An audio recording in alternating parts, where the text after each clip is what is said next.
genre.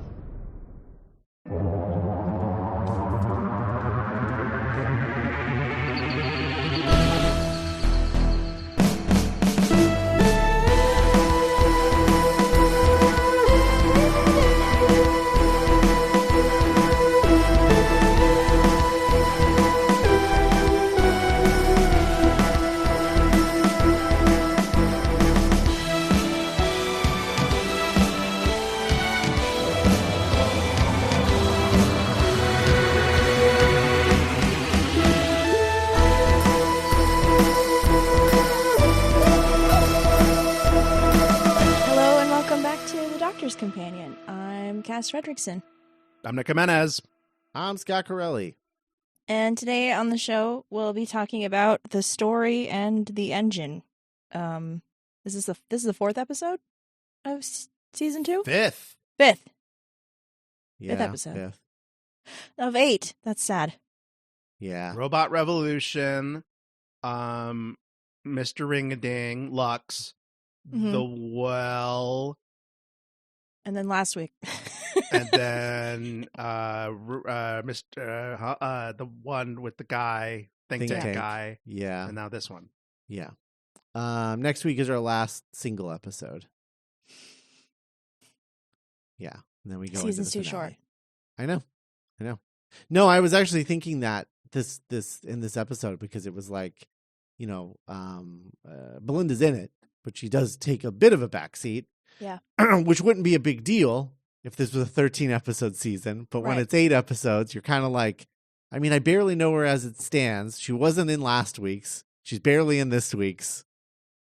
I'm going to be so mad if she leaves at the end of this season. She's definitely going to leave at the end of the season, Nick. Like, it's just, that's what she's Russell home. does. He only keeps them around for one season. It's just very silly. 8 episodes is not enough. It's just not enough.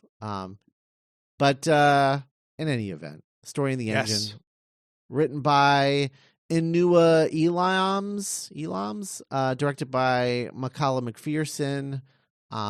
This, for me, this is the best episode of the season, by quite a large margin, in my opinion. Like, this one felt like Doctor Who. Like, this was like, I was like, okay, now we're talking. Now we're talking. Like, this felt like, when we're talking about this new era and incorporating all of these like new things that have not been necessarily part of Doctor Who before, whether that's like queer culture or other cultures, like just, regular nationality cultures and things like that. Mm-hmm. This is like, this is hitting on that in like exactly the way that I would want. Mm-hmm.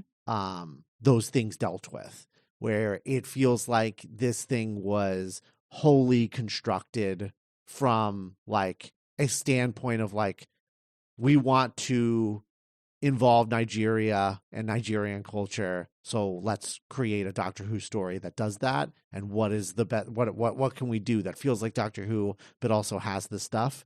And this is just like everything. This is so good. I really, really, really loved this. And I don't know, Nick, did you watch the Unleashed episode for this one? I did. I highly recommend everyone checking this out. It just features really great like BTS interviews, like from Inua Elams and Judy Gatwa and RTD, sort of going into like the genesis of this episode and kind of what you're talking about, Scott, of like, this episode feels so seamless and effortless in a way because it comes from an author from Britain of Nigerian descent. Inua Elams, also a celebrated playwright, who is like, like Africa's all about stories and like and like mythology and storytelling, and so like, why wouldn't the doctor would totally be at home in Nigeria in a Nigerian story? And so it just that kind of like 1-to-1 POV where it doesn't feel like inauthentic in the way that so much, like with Disney struggling to like do stories from like other cultures and stuff like that. But I had a lot of fun watching this one as well.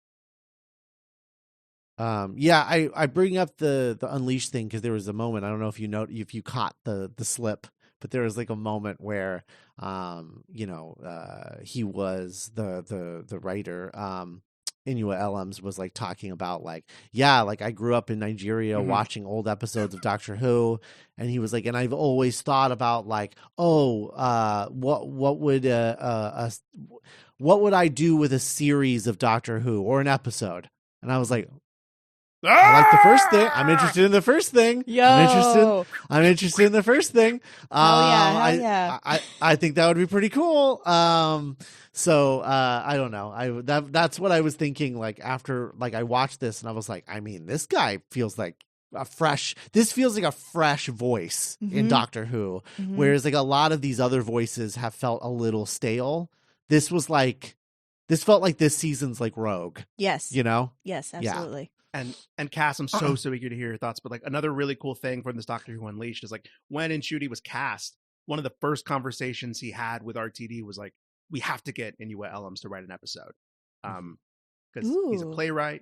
He wrote a play called The Barbershop Chronicles that was really celebrated on the West End. It took place in a barbershop in Nigeria that also features some of these actors, not playing the same characters, but like the kind of the lads, the homies.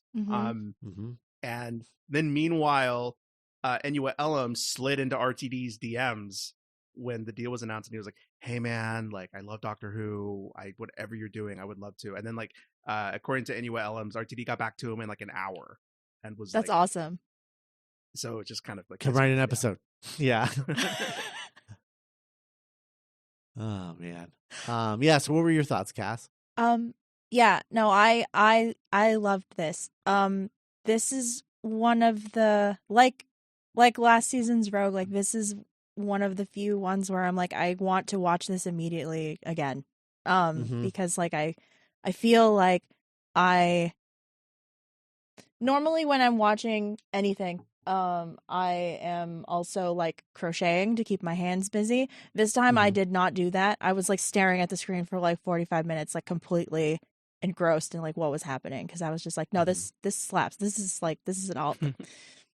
I don't know. I feel like this is gonna like cement itself as one of my personal favorites, because I love when Doctor Who specifically kind of talks about storytelling and like engages with like the art form of storytelling, like in the way that Vincent and the Doctor does. And I feel like in a way that only this show can, because it's been going on for so long, and it's like been passed down like tradition, like from like showrunner to showrunner and like storyteller to storyteller. So like I want to read an essay about this. Like that's where I'm at right now. Like I want to like dissect it in a way that I feel like, I don't know, I have to just like think about it more. But I'm really excited to talk about it, because this was fun. This was a fun one to watch. Yeah. I also just thought the concept of not necessarily the barbershop portion of this, but the concept of a vehicle, I don't know what is it traveling on? I can't. It's like interdimensional or something. I don't know.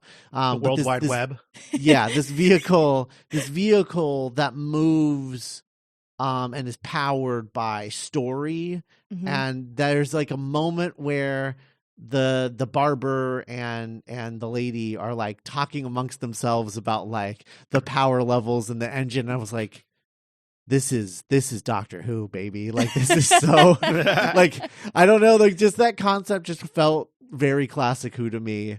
It felt like very high concept, but kind of low rent high concept in a way. Where it's like, it's a very high concept, but you can shoot it in a very low rent way. Like you don't have to, do anything crazy. And that's what this episode is. And so it made it feel very classic Who, and how like we never really left the barbershop also felt very classic Who, just because it's like we have enough budget to build one set, and like that's where this is going to take place. And I just really, I don't know, man, this one really sung to me. This is like the first episode that I've really liked without qualification this season. So really excited about that. Well, Scott, I owe you. Well, I owe both of you a pat on the back. Congratulations! It's on record. You can go back and listen to it. You both called the Anansi connection. Yeah, see, I knew it. As soon as there was a spider, I was just like, "Oh yeah, no, like this is what we're gonna do." Yeah, for sure. And Scott, thank you so much. Off mic, we had a conversation where you told me about the prequel story. Yes, I shared it on the Discord, but yeah, it's on. I think it was via BBC.com, but Inua Ellams wrote a short prequel story that's kind of like cast. The context is it's Omo as a child writing a story for school about an adventure that he has with his paramour. I don't know if they're married, but like the girl, her name's Blue, but the girl with the blue earrings that he has like a photograph, and it's like the story of how he met the Doctor for the first time as a child, and like how the Doctor helped him and Blue like save their river from like oil production and stuff. And it's just kind of like a fun, like, so when Omo was like, oh yeah, I met the Doctor as a kid, I'm like, oh, that's Omo. Oh cool. Oh, he's an adult now. Okay. It's just like a fun little kind of prelude prologue to the story. Yeah, it is. It's really fun that only it really feels like outside of like, you know, companions that you revisit, and then I guess Lethbridge Stewart counts as a companion even though he doesn't travel in the TARDIS very much, but like your last name is either Lethbridge Stewart or you're a companion if you're going to meet multiple iterations of the Doctor. Otherwise the Doctor like he regenerates and then makes friends and then keeps revisiting those friends until he regenerates again, and then like and then makes new friends, you know, like, and I think it's funny that it's like it's clearly like the 15th Doctor is who he's talking about. Explicitly. The way Ellams and Omo describe 15 is really interesting. Of like, he was like no man, like he looked like me, but his dialect was strange, and he wore rings on his fingers like a queen, and he spoke with authority. And I was like, oh, I like that. Yeah, that's good. No, God, it's so good. I also like what did you guys think of the intro? Like starting out projected on the wall. As far as as a style thing, or like as it pertained to the narrative of the episode, I guess. I don't know. I mean, it definitely like drew me in because like we haven't seen anything really like that before. Yeah. For me, I felt like it set an expectation that this episode was going to be really meta, and it was like it had like a, you know, like a vein of meta-ness, but it was not. I wouldn't call the episode a meta episode. The way like Lux was. Yeah. Yeah. Right. Sure. Yeah. Exactly. So it did set that expectation. So I was a little disappointed by that, just because I was like waiting for something meta to happen, but also I'm wondering how much the events of this episode are going to like circle back on us in the finale. If there's anything in here that's going to come back, you know? Yeah, there's so much I want to talk. I mean, I love what Cass said about Doctor Who itself becoming a tradition, like a story that is passed along generation to generation, like, you know, with all these people coming together. And like, there's a thing that one of the men's, the story that he shares about like Yo-Yo Ma and like music, and how like in Nigeria, music isn't contained to like files or discs. It's like, it's a living thing that's never the same twice. And so with the intro being projected onto a wall, it almost kind of places Doctor Who as this story that we all collectively come together to watch and like experience together, and kind of even like what we do in this podcast, which is kind of like expand it past the realm of being projected on a wall, you know? Yeah. But yeah, I love the first thing is like, after the intro is like, I want to go home, take me home. And it's just like, yeah. We're back, baby. Back at it. Yeah. And he's like, well, I want to go to see my friends at the barbershop, so you're just going to have to wait. And she's like, fine. So in the Doctor Who Unleashed, Ellums is asked, like, what is it about a barbershop that you find so compelling and worth revisiting? Because there was your play, The Barbershop Chronicles, and now for your very first Doctor Who episode to be also set at a barbershop. And he's like, what I find so interesting about barbershops, he said, is like it's one of the very few places in our society, especially in Black culture and African culture, is where men are like tender with one another and can like touch each other and like hold their necks and they beautify each other. And they're safe and they can hold court and tell stories, but also be like just physical and tender with each other. And like, there's not a lot of spaces where men get to do that. And so the idea of the Doctor, specifically 15, finding refuge in this barbershop, because as we've seen throughout just these 2 episodes, he's had kind of a rough go of it. I mean, the parallel to this episode is Dot and Bubble, where he was like, that was a traumatic episode for him, So it makes sense that this guy needs a place like that to just kind of like exhale. Yeah, for sure. He's also like far and away our most emotional Doctor. Cries again in this. Yeah, so I feel like it just I think he more than any other Doctor needs a place to unwind every once in a while. I love the set. I love the marketplace set. It was so cool. Marketplace set was really cool. I thought the barbershop set was really cool. Just it had so much. It felt so lived in, which was really cool. Like the rusted air conditioners and stuff. Yeah.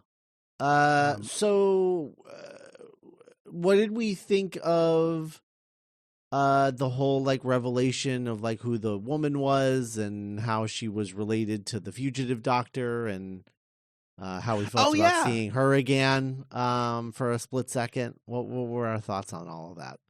So for some reason, as soon as 15 was like, I know your face from somewhere, I was like, oh, I don't know why I feel this way, but I feel like I feel like this is related to the fugitive Doctor in some fashion.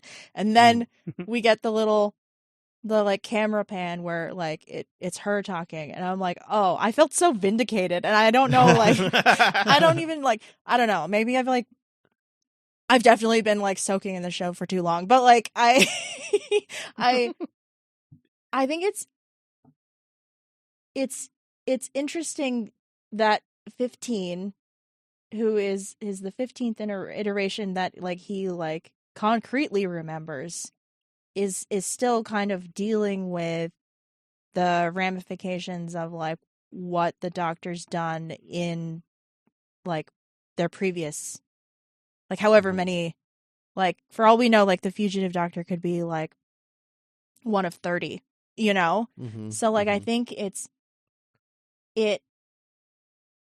don't know, it really worked as like a moment for me that like the Doctor is still kind of dealing with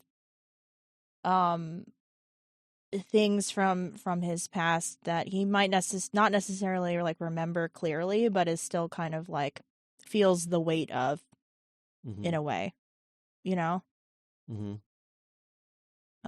so I got really excited when she showed up.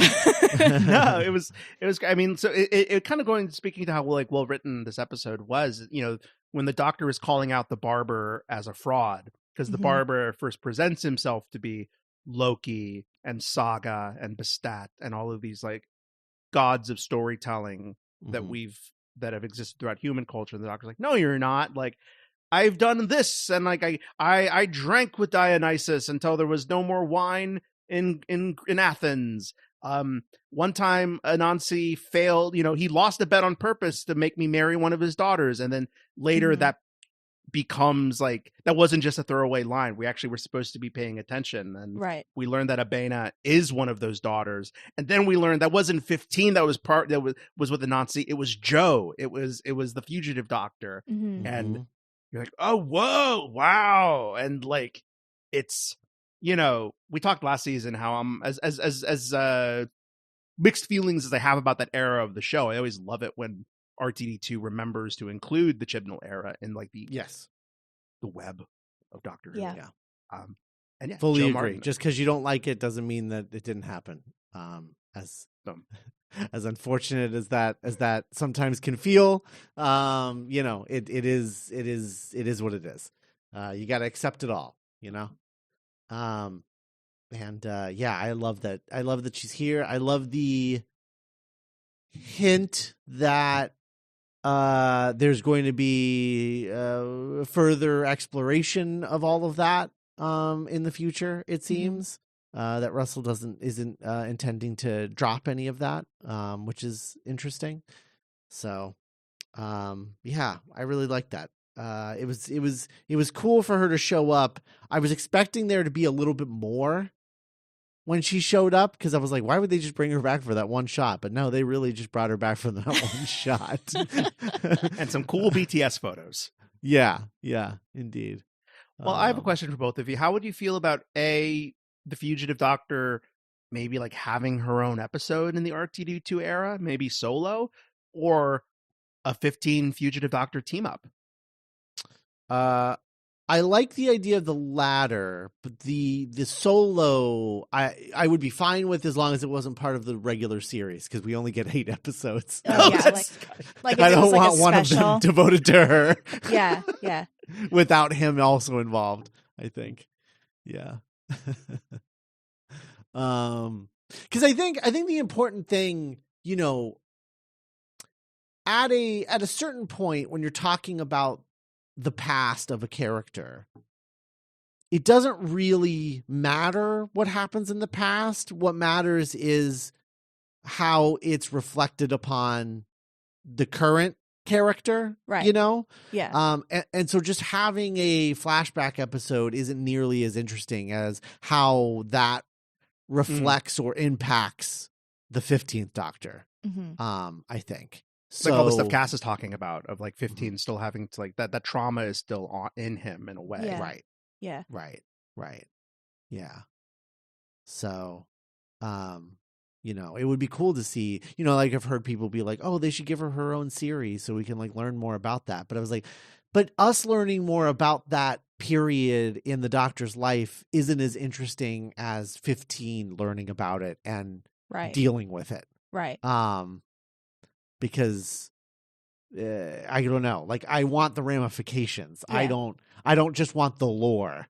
But the kids, they love their lore. I do. Yeah. No, I'm because I was like thinking as you were talking, like I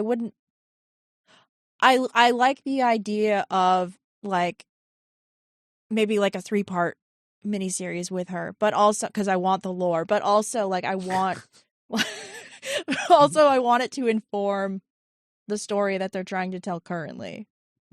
So it's like, how do you balance those two things? Right. Like if she ends up, if they kept it a secret this whole time, and it turns out that like the Fugitive Doctor is the Doctor in the War of the Land and Sea, Whoa, like that would be really cool, because then it's like, oh, okay, like we're telling like a modern story, and it's involving characters that have the 50, are also involved in 15, and so like there's a dance going on there, which is more interesting to me than just like flashing back to the Fugitive Doctor like going on like her own adventures that have no bearing on anything that's happening currently. Yeah. But yeah. Do we know, is it still nebulous where she exists in the Doctor's lifeline? Like, is she like the War Doctor? Is she like wedged in the past, or is she a future incarnation somewhere down the line? Or do we I thought know? She was pre-Hartnell. Yeah, I thought she was Pre-Hartnell. pre-Hartnell with whatever that is. Was it called the Initiative? I don't remember what. Yeah, the Initiative. Yeah.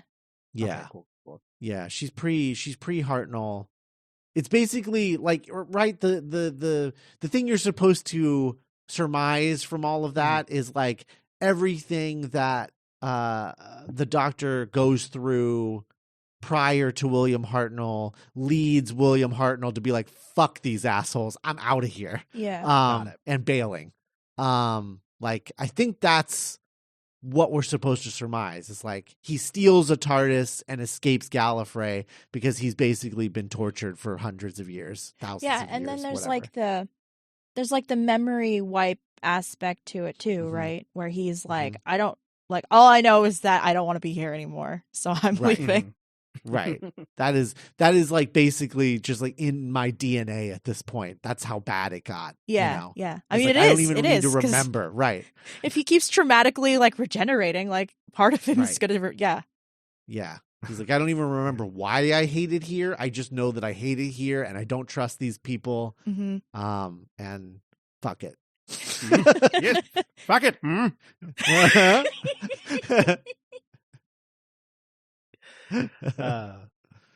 So yeah, but the kind of meat of the story is when the Doctor is like trying to get to his favorite barbershop, he sees that there's like missing posters of people, including his friend Olmo, who owns the barbershop. When he goes to the barbershop, he sees Olmo and like 3 other homies they're like, no, shut the door, and the door shuts, and they're like, we've been trapped here with this barber for like an indeterminate amount of time, and we're trapped in this loop of we have to sit down, and while the barber is cutting our hair, we have to feed the barber a story, and then as soon as he's done cutting our hair grows back. Mm-hmm. And we just have to keep feeding this engine story after story after story to get to this location that the barber wants us to get to. Otherwise we'll never be allowed to like see our families again. Mm-hmm. And so the Doctor, so that's kind of like the juice of the story is like, how do I get my friends and Olmo out of this predicament? Right. Yeah. I love the detail that the Doctor is like, all right, you guys want to get to a destination, I'll give you a fucking story. Just wrecks them. Like, I love like he's halfway through the story and she's just in the back room looking at the fuel tank like meter, and it's just like, what the fuck? Holy shit. Yeah, I think Claudia on the Discord brought up Rings of Akaten, which is also a story about the Doctor being like, oh, I hope you got a big appetite because like I've got stories on stories on stories, But yeah, and then the barber, very interesting villain antagonist of the episode. And I think it was Joel on the Discord maybe who pointed out this kind of throws a wrench in our Mrs. Flood being the god of stories theory. Right. Potentially, because it would be a bit derivative because he is not a god of stories, but kind of like an acolyte of the gods. Cass, would you say? I would say that he's like a scribe. Ooh, okay. I like that. Like he collects the stories that the gods are feeding off of, and like so like his whole motive is like he feels like he's not given credit for like the work that he's been doing, like collecting and writing down and like passing on all of these stories that the gods are benefiting from. So then he's just like, well, I'm gonna fucking kill him. Like a sane person does.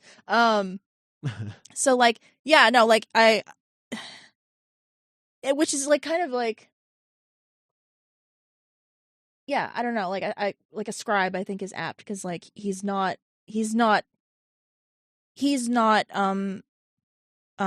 coming up with the stories, he's collecting them and writing them down. To like feed the web.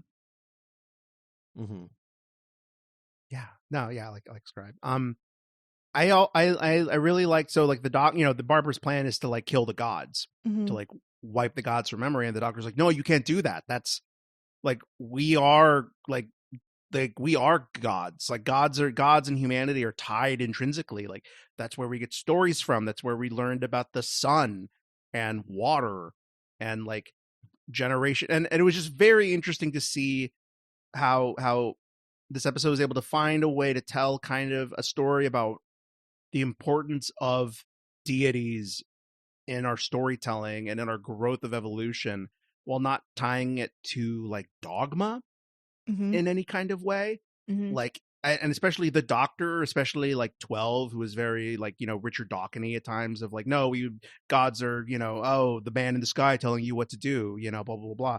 And it was just very interesting to see a writer of African origin nationality finding a way to tell a science fiction story about why the concept of gods is like an important part of our collective cultural heritage, and how erasing that wouldn't be a good thing. I just found that really provocative and cool. Because like if you erase it entirely, you can't learn from it. Like even if you choose not to believe in any of those dogmas, like erasing them completely like defeats the purpose of like them existing, because then like you're just gonna repeat everything. Right? Yeah. I also don't think that this necessarily wrecks with the Mrs. Flood theory, because I just don't think that it's an accident that we are dealing with stories and narratives so much this season. Like that's going to come back around in some way. Maybe she's not the god of story in a I don't know, in like a literal sense. Maybe there's like some other way that it's connected that we're not thinking of, but I think that I think that something like that is going to show up, because this is 2 episodes this season where we've dealt with the show Doctor Who as a narrative within an episode of the show, Right.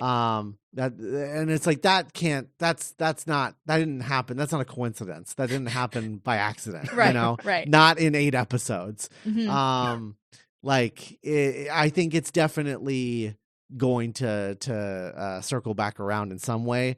In terms of like, even if she is not herself god of story, I think she is manipulating narrative somehow.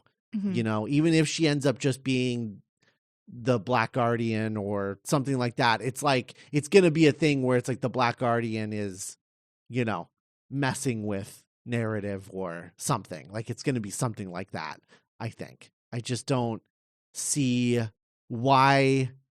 I mean, like, far be it from me to accuse RTD of being a piss poor writer, because I don't think that that's true.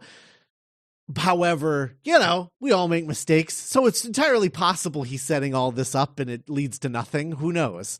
But it doesn't seem like it. It all feels so purposeful that like, I just can't imagine a world where all of this stuff isn't going to circle back, because it's not like this just feels like another clue. It doesn't feel like it was all leading to this episode, and that it's unrelated to what's going to happen in the finale. Like, I think all of this narrative stuff this season is all related, and I think it's going to come back in that finale. Because like, I don't know, like with Lux, and last week's episode, which I can't even fucking remember the name of it. And this one, like, that's like 3 separate but distinct instances of like narrative as a weapon, like the weaponization of narrative. And then with the finale being called like the reality war or whatever, like I'm, I want him to stick the landing so bad. And even in Robot Revolution, which is about them being like, we've been told that you're like our queen, whatever. So like, that's still like, there's a dude that was manipulating the narrative of that world. And making it fit a false thing where he's like, no, I'm an incel and I want to be with this this girl that doesn't want to be with me. But like, that's a version of that. And I would say the only one that like doesn't quite fit in that would be the Well. I don't know that there's much of a narrative link to the Well in that metatextual sense. I guess reality, I agree with you, but maybe like we're just reaching is like, there was the kind of thread of all knowledge of Earth has been lost because Earth Right. has been exploded, as we saw in Right. Robot Revolution. So the idea of like erasing reality, therefore erasing the narrative of our collective, going back to like erasing the gods. Right. I guess that's true. And also like her having to describe to them what happened. You know, before they got there, and that is its own narrative, and she was also lying. And I guess she too, knows like, there's something on her. Yeah, I guess too, like have the Doctor having previously been there before, so it's like a like a recurring kind of narrative thread or something. I think that makes sense. I just think that there's no world where this isn't leading there, and then next week is like a reality show. Like, come on, like it's this is all leading to something about narrative and and story and reality and all of that. So like I just don't think that there's just no way how that's gonna all tie up, and who the ultimate villain of this season is, whether that's Mrs. Flood and her true identity, or that fucker being the Master's new body or something. I don't know. Like, however any of that, you know, ends up working, I don't know, but we shall see. Yeah. And, you know, I don't mean to be the one to say this out loud. Of course, I hope this doesn't happen. But, you know, what could potentially be the last season of the show dealing with the nature of storytelling and reality. And, you know, that could be resonant. I mean, of course, I hope it's not true, but. Yeah. I mean, it's just, you know, it's just flat out, you know, just not going to happen. Even if it's the last Disney Plus season, like BBC's not going to, we'll just get a new season like 2 years from now, and it'll just, the budget will be cut in half. You know, which, hey, that's fine. We've survived worse as Doctor Who fans. Yeah. It'll be charming. It's not, yeah. It's not like the season's been saved by the budget the past 2 years, you know? Right. That's true. It's very true. In fact, if anything, it's kind of gotten away from itself a little bit at times as a result, I think. But I don't know. I don't foresee a world where all of this isn't leading to something. It's just too specific. Because the Ruby stuff was going somewhere. We just weren't too crazy about where it was going. Right. Yeah, that's true. I don't know. I like that this is one of the ones where everyone lives. That was sweet. Yeah. I was like really worried of like, oh, are we going to lose one of these guys to raise the stakes of like, this is what happens if you don't tell a story. It's like, I'm a skeleton. No. But it's like, no, they all let's go home. That's true. Yeah, that is funny that they don't ever show that. They never show what happens when one of them tells like a bad story, or it doesn't have a story to tell, like their brain goes blank. You know, like nothing happens like that in this. They never establish those stakes, which I think is actually interesting. That feels like such like a studio note thing. I was like, well, what happens if one of them doesn't tell a story? You got to kill one of them and show how that works. But they never do. They're just like, I don't know. Who knows what happens? None of them have found out yet. It's fine. They've all had stories.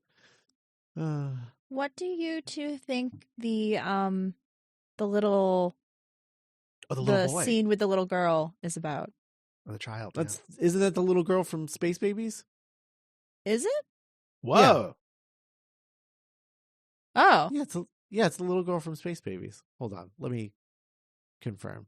That's actually the same actor. That's interesting. Appearing in a cameo, reprising her role as Poppy, as seen in Series 14, opening episode Space Babies. Wow. Okay, good call. Wow. Space Babies too. Yeah. Space Babies too. We did it. Yeah. Interesting.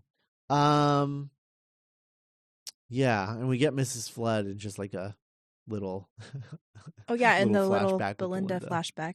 Yeah, that was good. Oh, that's funny. And then we get, you know, some Doctor cameos similar to Rogue, like via screen.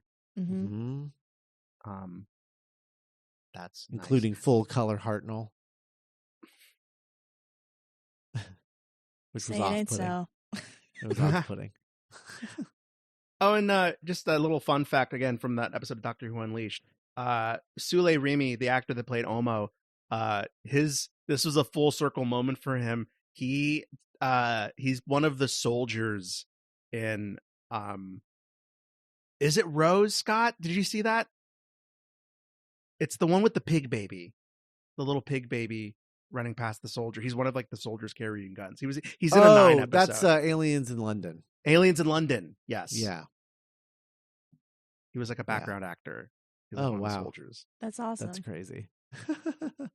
Oh, and then there was a really sad moment where one of the barbershop gentlemen, one of the guys that was stuck, the Doctor Who Unleashed guy was like, and he played a Leonidodon in this episode of with 12 and Maisie Williams. I'm like, bullshit.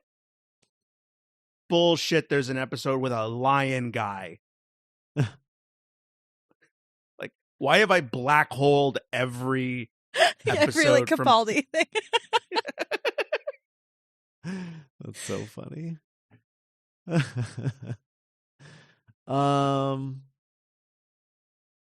me think. What else? God, it's hard to like talk about this episode. It feels like it's going to be more poignant when we figure out like what it's already poignant enough as it is, but it like in terms of like discussion points, it's like I don't know. Any of this stuff could come back around to the finale, and then we'd have lots to talk about. Mm-hmm. But right now, without any of that information, it's I'm not sure. Inua Ellams cameoed in this episode himself. He was he's the guy in the marketplace that's trying to sell something to Belinda, and she's like, I don't have any money. Like, sorry. Like that was Oh, that's funny. Oh, yeah. Yeah, and he gives her shit about it. He's like, well, next time you don't have any money, don't come to a shop or whatever it is he says. Don't come to a marketplace. That's funny. But yeah, Scott, that tantalizing slip up. I would be very, very interested in seeing more Inua and Doctor Who years to come. Yeah, absolutely. That would be really cool. Also, worth noting that like on all those other Doctor Who Unleashed, the writer of the episode isn't usually on set. Ooh. And he was on set, almost like he's training to be a showrunner with the headphones and behind Video Village. So yeah, wow. So I don't know. Could be cool.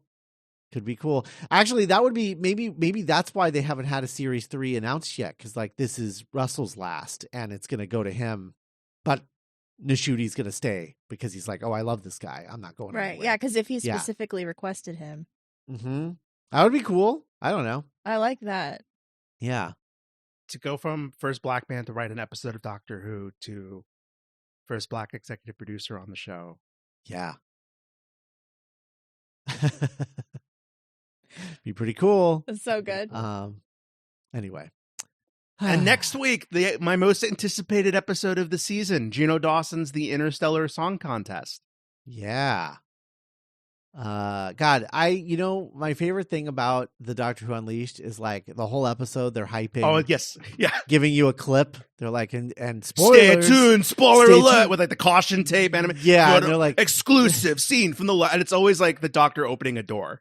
Yeah, it's always like 5 seconds long, and it's like completely out of context and just like nothing. Like last week, it was the guy being like, and I'm very excited for the first time to have this guest on my show. Why don't you introduce yourself? And she goes, hi, I'm Ruby Sunday. And then that's it. That was the clip. That was the entire clip that they aired. Was like, oh, okay, I guess she's on a podcast in the next episode.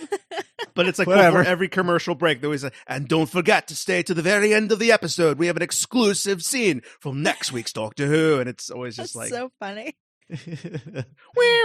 Spoiler. Yeah.